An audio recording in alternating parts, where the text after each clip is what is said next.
ഉരുൾപൊട്ടലുണ്ടായ വയനാട് മേപ്പാടി പഞ്ചായത്തിലെ 6 സോണുകളിലെയും ഇന്നത്തെ തെരച്ചിൽ അവസാനിപ്പിച്ചു. നാളെ രാവിലെ മുതൽ തെരച്ചിൽ പുനരാരംഭിക്കും. ഭൗമശാസ്ത്ര വിഭാഗത്തിന്റെ പഠനം ആദ്യഘട്ടം പൂർത്തിയായി.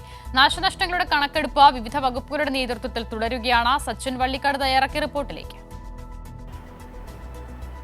മുണ്ടക്കയിലും ചൂരൽമലയിലും ശക്തമായ രീതിയിൽ തന്നെയാണ് ഇന്നും തെരച്ചിൽ നടന്നിട്ടുള്ളത്. രാവിലെ മുതൽ കടാവർ നായകളെ അടക്കം ഉപയോഗിച്ചാണ് ചാലിയാറിൻ്റെ തീരങ്ങളിലും ഈ ദുരിതബാധിത മേഖലകളിലൊക്കെ തെരച്ചിൽ നടന്നത്.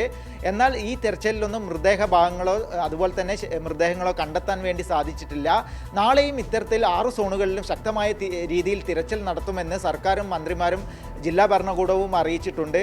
മാത്രമല്ല ഈ മേഖലകളിലൊക്കെ ഉണ്ടായ നാശനഷ്ടങ്ങളെക്കുറിച്ചുള്ള വിവിധ വകുപ്പുകളുടെ കണക്കെടുപ്പും ഇപ്പോൾ പുരോഗമിച്ചുകൊണ്ട് ഇരിക്കുകയാണ്.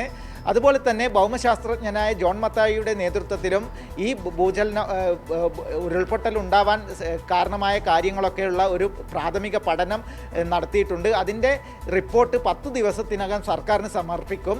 അതുപോലെ തന്നെ ഈ ദുരിതബാധിത മേഖലകളിലുള്ള ആളുകൾക്കായി ഈ മേപ്പാടിയിൽ ഒരുക്കിയ കേന്ദ്രത്തിൽ വെച്ച് ബാങ്കിങ് സൗകര്യങ്ങളും അതുപോലെ തന്നെ മറ്റ് ബാങ്ക് ഡോക്യുമെൻറ്റുകൾ അടക്കം വിതരണം ചെയ്യുന്ന പരിപാടിയും നടന്നുകൊണ്ടിരുന്നു.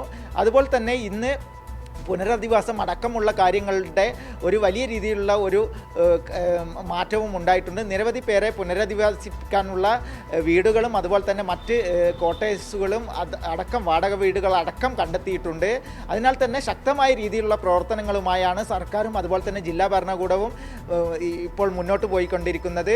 നാളെയും വലിയ രീതിയിൽ തന്നെ തിരച്ചിൽ നടത്തുമെന്നാണ് ജില്ലാ ഭരണകൂടവും സർക്കാരും മന്ത്രിമാരും അറിയിച്ചിട്ടുള്ളത്. സച്ചിൻ വള്ളിക്കാടാണ് വിവരങ്ങൾ നൽകിയത്. തെരച്ചിൽ നാളെയും തുടരും.